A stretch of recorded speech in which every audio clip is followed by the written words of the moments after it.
Nolan Grayson had one job. He was sent to prepare another planet for Viltrumite reign. He was entrusted with that incredibly crucial task, and Earth's fate hinged on him making a very heavy choice at just the right time. But he hesitated, evolved, and stalled, ultimately failing the Empire. But what if that assignment had gone to someone who doesn't hesitate, doesn't question, and has never struggled with empathy in the same way? Today we are looking at a drastically different reality and answering the question, what if Earth had been entrusted to Conquest instead of Omni-Man? The Viltrumite Empire's expansion strategy is built on a simple principle: slick and efficient domination. They overwhelm planets with brute force, but first they send agents ahead of time. The most powerful, intelligent, and capable Viltrumites are deployed to blend in and manipulate inferior species before the Empire formally arrives to take over. Our most trusted officers were each given a planet to weaken by themselves. I was one of those lucky few. Earth was one of those long-term targets, and Nolan Grayson was selected for that role because he possessed the exact traits needed to execute it. He was powerful enough to eliminate any meaningful resistance, something the Guardians found out the hard way. He was trusted to be disciplined and follow orders from the Empire loyally. And he was more than intelligent enough to integrate seamlessly into human society without raising suspicion. Plan went beyond Nolan immediately conquering Earth. It called for him to live among humans, gain their trust, and gradually position himself as a superior and unbeatable being, something Earthlings would need to accept about Viltrumites when the major takeover went down. Viltrumites do not kill for pleasure, even if they sometimes take pleasure in killing. Dead humans do not benefit us in any way. For years, Nolan executed this mission perfectly. He became Omni-Man,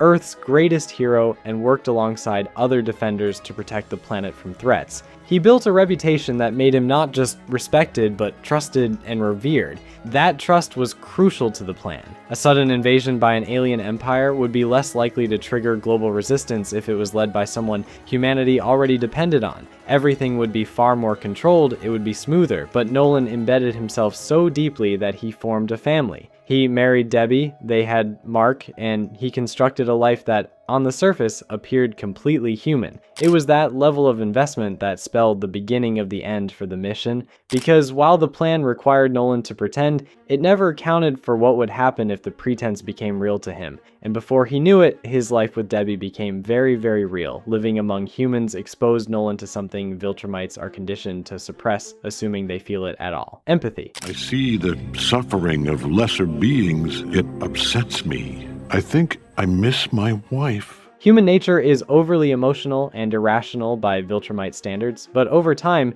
Nolan didn't just observe humanity, he experienced it for himself. He saw the value in relationships, the importance of selfless sacrifice, the way humans fight for each other, even when the odds are hopeless and the gain seems minimal. None of these ideas align with Viltrumite ideology, which prioritizes strength, conquest, and survival of the fittest above all else. And yet, Nolan's family began to chip away at those values, despite how deeply ingrained they were. By the time Mark developed his powers and Nolan was forced to confront the next phase of his mission, he was no longer the same soldier who was sent to Earth all those years ago. When Nolan finally eliminated the Guardians of the Globe and revealed his true purpose on the planet, it was clear pretty quickly that he was trying to force himself back into the role he was meant to play. He tried to justify the Viltrumite mission to Mark. He framed it as inevitable, necessary, and even beneficial. I was wrong to raise you as a human. You're a Viltrumite in blood only. But Mark's humanity made it impossible for him to ever be okay with what his dad was suggesting. That refusal to accept Viltrumite logic created an inner conflict Nolan just couldn't resolve. Mark represented everything Nolan had grown to care about, and everything he was told was foolish at the same time. He tried his best, he even almost killed Mark, but in the end, destroying his own son just wasn't something he could do. The fight between them was deeply emotional, and even though Mark was significantly weaker than his dad, Nolan stopped himself. That momentary hesitation was enough to derail the entire mission. Think, Mark! What will you have after 500 years? You, Dad. I still have you.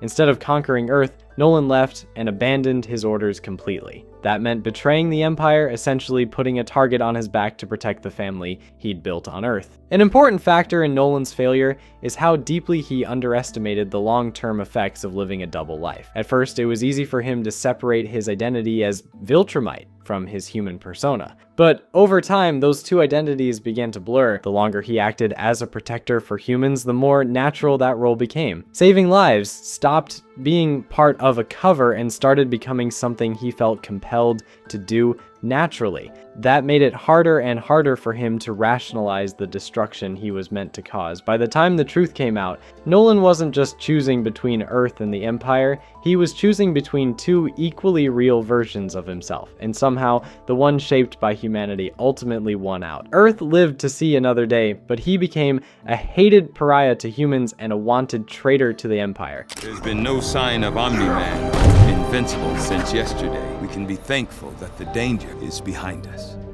Before his time on Earth was over, Nolan learned who he really was, but in the process he failed both his mission and his family. But would things have gone differently for Conquest? First, we need to remember who and what Conquest is. If Nolan represents the Viltrumites' ability to adapt and improve, Conquest represents their natural refusal to do anything like that. I was ordered to take control of Earth by any means necessary. You did something to piss us off. Conquest isn't diplomatic, and he isn't a long-term strategist. First and foremost, he's a weapon forged through centuries of battle. He's a brainwashed soldier who has spent his life doing exactly what Nolan failed to do by conquering planets without hesitation, as demanded by the Grand Regent. His reputation within the Empire was built on his superb ability and impeccable consistency. When Conquest is sent somewhere, the outcome is never in doubt. He doesn't need to seduce a population to destroy it. He doesn't need to earn anyone's trust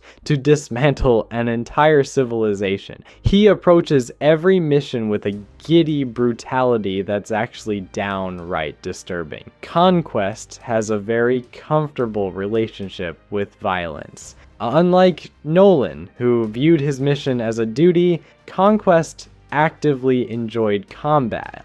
He thrives when he's brutalizing opponents. In a sick way, he sees it as both a test and a form of expression. I'm not here to spread the greatness of the Viltrum Empire. I'm here because I enjoy this. Fighting is all he is because it's all he's ever been used for. That made him uniquely suited for the Viltrumite mission. But it also means that he lacks the subtlety someone like Nolan brought to their assignments. Conquest doesn't pretend to be human. Why would he? He sees absolutely zero value in any non-Viltrumite species. To him, humans are not individuals worth understanding. They either are obstacles or resources, depending on how they respond to Viltrumite rule. Beyond that, each and every human is useless to him. What makes Conquest particularly dangerous is that he isn't weighed down by any internal conflict. He doesn't question the Empire's ideology. There's no need to when he aligns so perfectly with it. Strength determines worth, and those who can't defend themselves are meant to be ruled by those who can.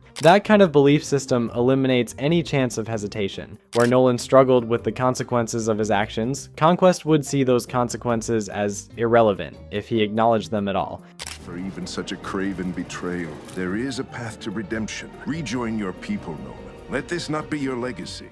That difference is what defines the two scenarios that could play out if he was sent to Earth instead of Nolan. Because when you remove hesitation from the equation, the timeline changes dramatically, but Conquest is secretly damaged and never had the opportunity to really deal with that. Forcing someone like that into prolonged exposure to humanity creates the potential for something even more unpredictable to happen because, keep in mind, Conquest is extremely seasoned. There is no doubt that he has encountered countless civilizations, each with their own forms of resistance, and has overcome all of them. That kind of history only reinforces his resolve. Every victory validates the idea that Viltrumite superiority is absolute. This makes the possibility of change even less likely and way more significant. Change would mean undoing his core beliefs. It would require him to dismantle every experience he has ever used to justify the atrocities he's committed over multiple centuries. Why do I care about them?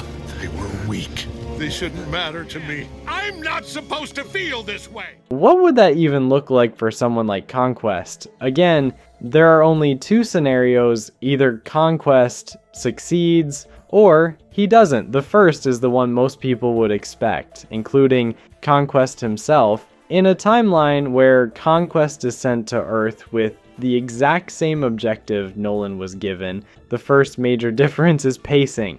The slow, decades-long infiltration never happens. Conquest has no interest in embedding himself in human society, and even if he were instructed to do so, his personality would make it nearly impossible and way less meaningful to him. Instead, he spends only enough time observing Earth to confirm what he already knows. The planet lacks the power needed to resist a Viltrumite assault. Once he confirmed that, he would act quickly. The Guardians of the Globe, Earth's first line of defense against someone like him, would not be taken by surprise in the same way. Conquest wouldn't bother with deception. He'd just confront them directly, knowing he could kill them. The result would be a horrific one-sided battle, even more gruesome than when Nolan attacked them. There would be absolutely no question about the threat Earth is facing. That public display of power changes the global response completely. Instead of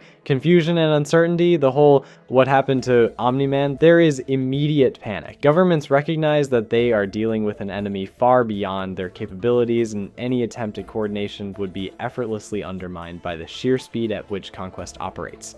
Based on bone and muscle density scans, the simulations give Mark a less than 18% chance of surviving a combat encounter with her. He doesn't give humanity time to adapt, strategize, or even regroup. He targets key population centers, military installations, and any emerging resistance with relentless efficiency. Each action is designed to erase the species' morale as much as it is to eliminate opposition. The goal isn't just to win, but to make resistance feel pointless to speed everything up. Mark's role in this scenario is drastically different as well. Without Nolan's guidance, his development as a hero is less structured, more reactive. When he eventually confronts Conquest, it isn't as a devoted son challenging a father he idolizes, but as a desperate hero trying to stop an unstoppable force. Because of his Viltrumite lineage, Conquest would want to see this version of Mark as an asset. Their confrontation would basically become a performance evaluation. Still sure this is gonna go your way? Damn near certain. Conquest tests Mark, pushing him beyond his limits to determine whether he's worth recruiting or needs to be eliminated. Mark's refusal to submit wouldn't lead to some prolonged emotional battle. Instead, it would result in a decisive defeat that removes him as a meaningful threat. And keep in mind that without Nolan on Earth, there is a high likelihood that Mark may not even exist. Sadly, even if Mark did exist in some form, even if Conquest did have a half-human, half-Viltrumite child of his own, killing it would be light work. In this first scenario, Conquest wouldn't hesitate to murder his own son to further the Empire's mission. He's just too heartless to do what Nolan did. Conquest is too broken to be merciful in this timeline. Oh, such a strong bond. Viltrumites have nothing like this. It's a weakness, really. And what follows isn't a prolonged war, but a near-instant collapse. Without symbols of hope to rally behind, humanity fractures. Some groups attempt to resist, others attempt to negotiate, and many simply try to survive. Conquest exploits this division, ensuring that no unified front ever forms. He destroys infrastructure, cripples communication, and isolates regions from one another. Long before any coordinated resistance can form, it is already too late. The foundation of global stability has been destroyed. Even Cecil is powerless here. Conquest would snap his neck like a toothpick the second he became a problem. With Earth's strongest defenders neutralized and the remaining population hopeless, the takeover phase becomes a matter of fact. Conquest establishes control in record time, ensuring that any misguided resistance is nothing more than a delusion, and when the rest of the Viltrumites arrive, Earth isn't a battlefield. It is a conquered world of demoralized subjects waiting for inevitable integration. Humans were dying, so I took action, much like our Empire will do when it controls Earth. This outcome is the Empire's ideal scenario. Efficient, decisive, and free of complications, and it just shows the importance of Nolan's restraint. Without it, Earth never had a chance to resist in the first place. Nolan changed Viltrumite history, Conquest would only perpetuate it, and he'd do it with a smile on his face the entire time. His success in this scenario comes down to one key factor: emotional detachment. Nolan's failure was not due to a lack of strength or intelligence, it was the result of his accidental connection with humanity. Conquest's presence removes the only variable that caused the mission to fail. Without emotional interference, every decision is aligned with the original objective. There is no second guessing, no internal conflict. This creates a level of consistency that's expected of Conquest, a kind that's impossible to counter, especially for a planet that's unprepared for such a direct assault by such physically superior beings, and because of how strongly he felt about his family and his role as a hero, Nolan's method relied on maintaining the illusion of safety until the last possible moment. Conquest shatters that illusion immediately, forcing humanity to confront the reality of their situation without any buffer. This creates chaos and discourages resistance. Conquest could win half the battle without lifting a finger. Fear would be the weapon, amplified by his proven strength and ability as reports of the carnage spread. He would have Earth in a chokehold so effortlessly it would just be embarrassing to try.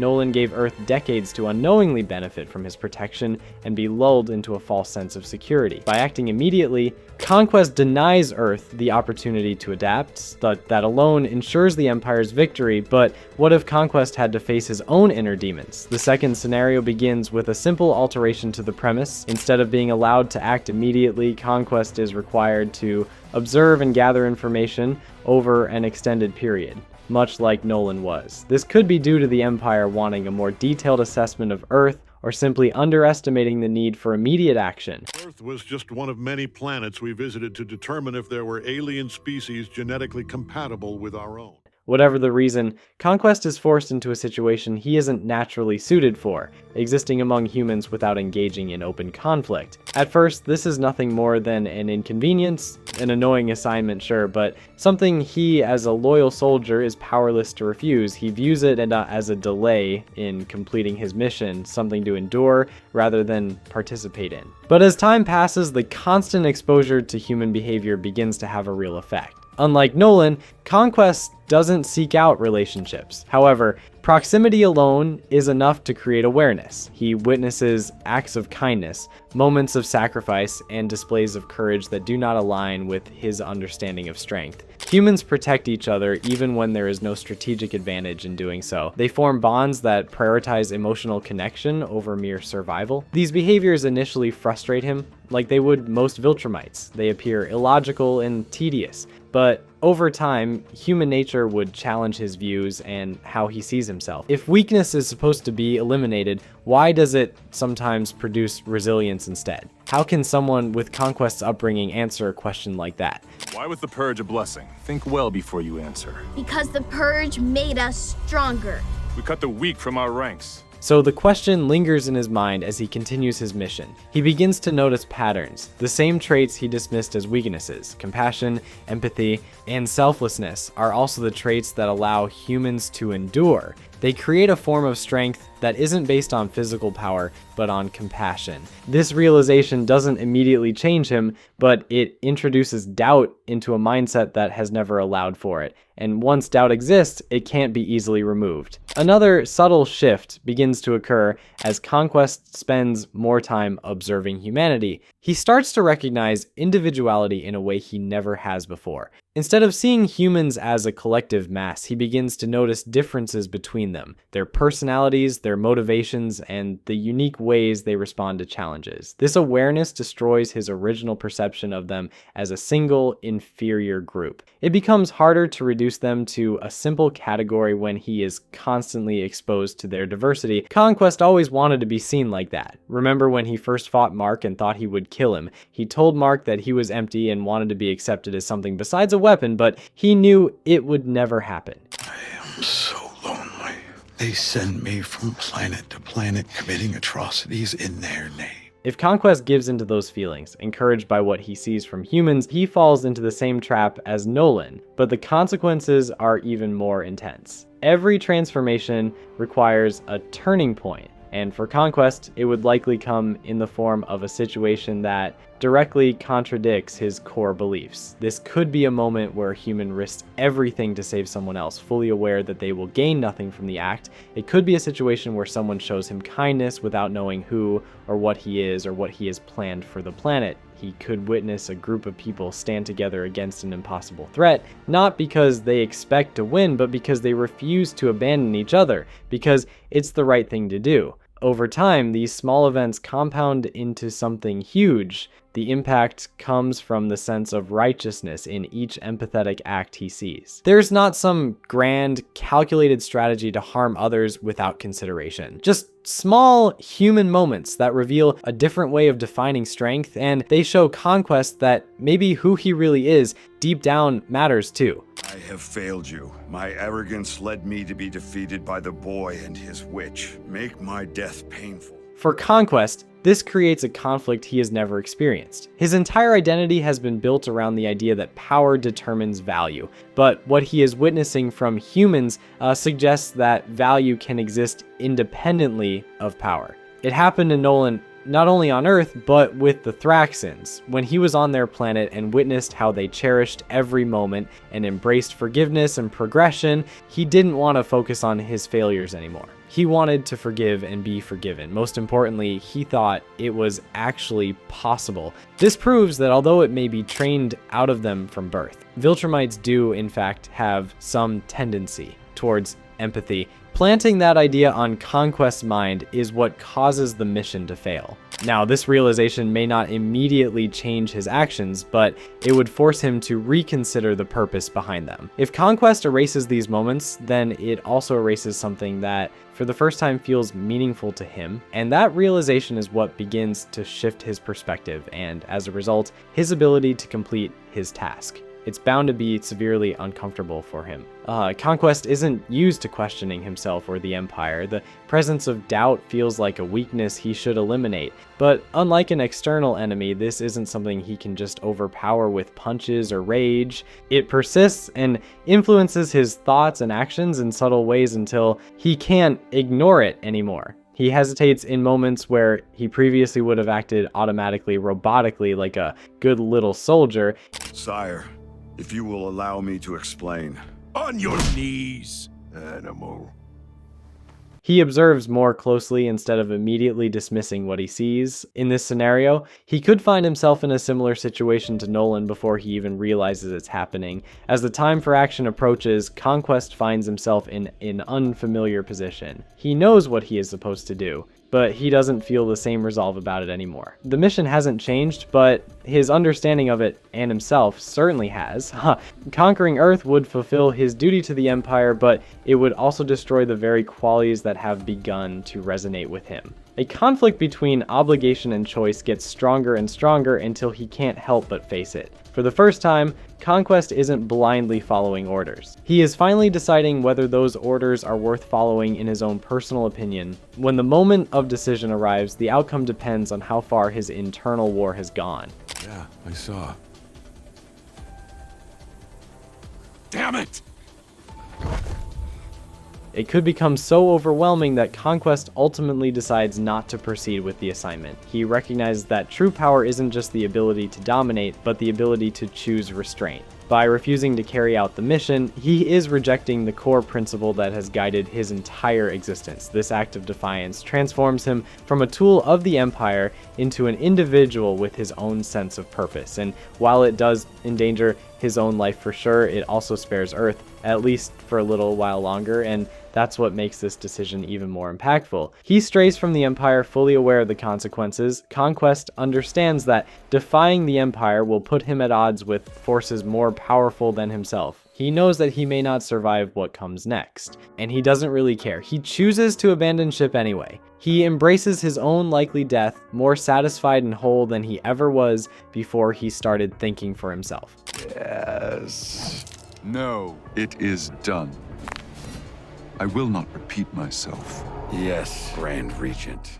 That willingness to accept the cost of his decision reinforces the idea that his transformation is genuine. He knows it's futile to defy the Empire, but he does it because he thinks it's the right thing. In this case, humanity seeped into his mind and made him a new person. For someone as thoroughly brainwashed and unloved as Conquest, that's an impressive feat that shows just how powerful humans really are. Conquest's refusal to complete his mission would inevitably trigger a response, just like Nolan's did. Other Viltrumites would be sent to investigate, and they would not hesitate to solve the problem. This creates a major conflict, but the difference is that he is no longer fighting to survive or prove himself. He is fighting to protect something he has come to value, something frighteningly real, something he can't abandon because it makes too much sense to him. Conquest is still the same warrior in terms of strength, but his perspective has changed. Now his heart is fully invested in what he is doing. This creates a more complex form of strength, one that combines his physical power with a sense of purpose that extends beyond himself. Whether he ultimately succeeds or fails in protecting Earth is unimportant. He probably wouldn't even expect to win. But what matters is the fact that he chose to try. That choice represents a fundamental break from everything he once believed and begs the question, who is Conquest? When empathy is added to the equation, it's possible that with that added ingredient, he could rival even the most powerful Viltrumites who ever lived. And as intriguing as that is to think about, the truth is, we will never know. But in another lifetime, this scenario is just as possible as any other. Replacing Omni-Man with Conquest creates two vastly different outcomes, both of which highlight the importance of perspective in determining the fate of a planet. In one scenario, Earth falls quickly and decisively, conquered by a warrior who never hesitates and never questions his purpose. In the other, that same warrior is exposed to something he can't immediately understand, and over time that exposure leads to change. The contrast is what makes this idea so compelling. It shows that his strength alone isn't what defines the outcome of the mission. The mindset of the individual carrying it out matters just as much as psychical ability. Nolan's failure was a result of his ability to connect with humanity, while Conquest's outcome depends on whether he remains a disconnected slave or begins to see value in making decisions for himself. If you like this breakdown, consider subscribing for more videos on everything Invincible every week.